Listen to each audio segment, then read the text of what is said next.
Hello guys. Tuturo ko sa inyo ngayon paano magpalit ng password sa mga CPE router. Una, kumunika sa wifi mo. Ngayon nakakunik ako sa ibang wifi. Kunik ako sa CPE router sa wifi namin na CPE.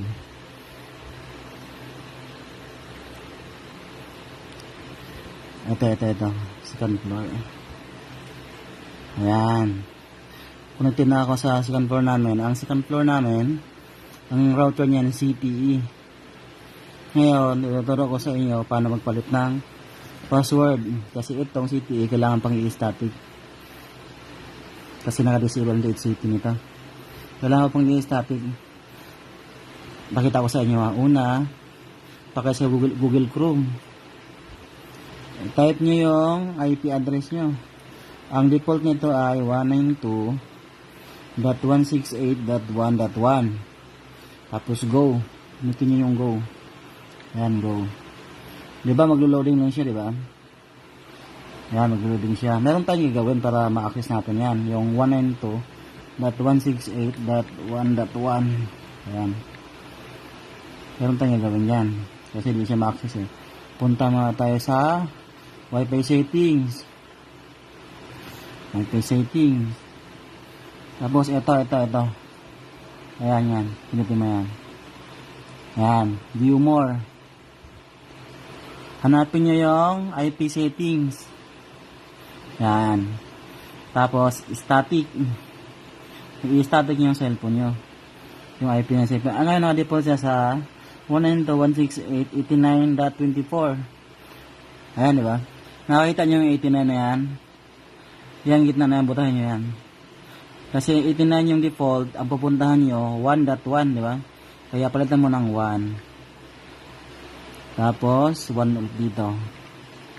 Ayan, ganyan na maging itsura. Pwede rin gawin mong ano to, 1.2. Ayan.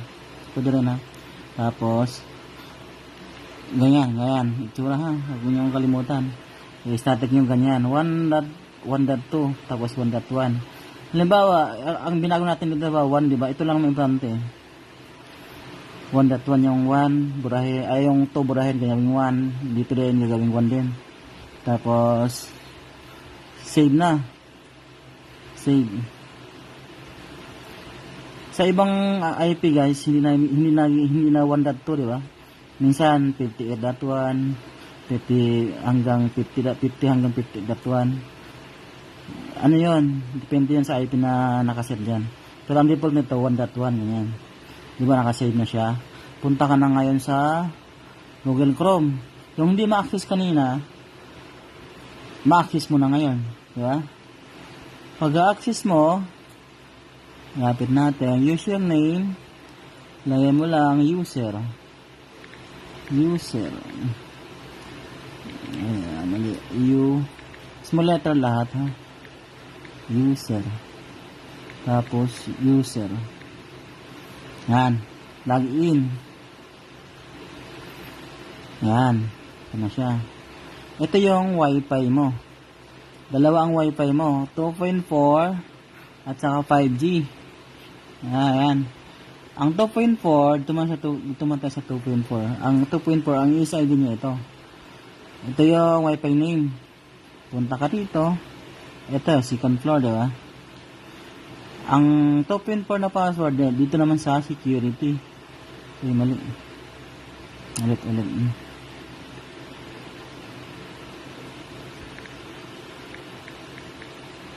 User. Ayan. Ito sa security. Ayan. Ito yung default password. Ito yung password. Tapos, napalit na muna yung 2.4. Kung hindi mo ma-access ulit tong IP na to,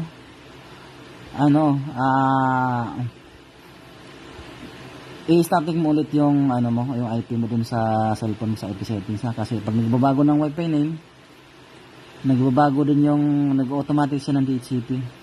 Kaya ayan, lagi ka mag-i-static pag di mo ma-access to. Ngayon sa 5G naman tayo. Ganoon din, parehas lang. Ito yung Wi-Fi name. Ito makikita mo yan, floor 5G. Pag nagbago kayo ng Wi-Fi name nito, ang 5G iwan nyo kaya para pagkatandaan 5G. Ang security naman nito, security. Ayan. Ayan, makikita mga password yan, security yan. Pwede mong palitan tapos submit. Ha? Take note na sa sa pag naka-static yung IP ng cellphone mo, wala kang internet. Ayun, wala kang internet, pero ma-access mo to. Ngayon, gawin mo lang naman ang pag-static pag nagpalit ka ng password. Pag halimbawa, natapos mo na yung ginagawa mo, o palit ng password, back to Wi-Fi settings ka ulit. Yan, Wi-Fi settings dito. Gawin mo lang yung dynamic. DHCP, balik mo sa DHCP. At sa isang take note, dun sa IP address, laging mataas to ha. Laging mataas. Halimbawa, kung 1.1 ang yung gateway mo, ang IP address mo, 1.2 ha, sa taas. Ang gateway mo ay basta mataas. Ito na lang, compare mo lang to. Ang nagbabago naman ito, itong 1 eh. Minsan, tumataas to eh. Pero yung dulo niyan, yung 1 at saka to, laging yan. Laging nandyan yan. Ito lang naman nagbago, yung mga 1 ito, nagbabago to. Yan, nagbabago to. Yan, dalawa ngayon. Yan ang binabago, depende sa IP na nakalagay din sa router mo. Kung hindi mo alam, message mo ako ha. Tapos, di ba wala akong wifi kasi naka-static ako. Tapos, ilagay ko sa DHCP, save.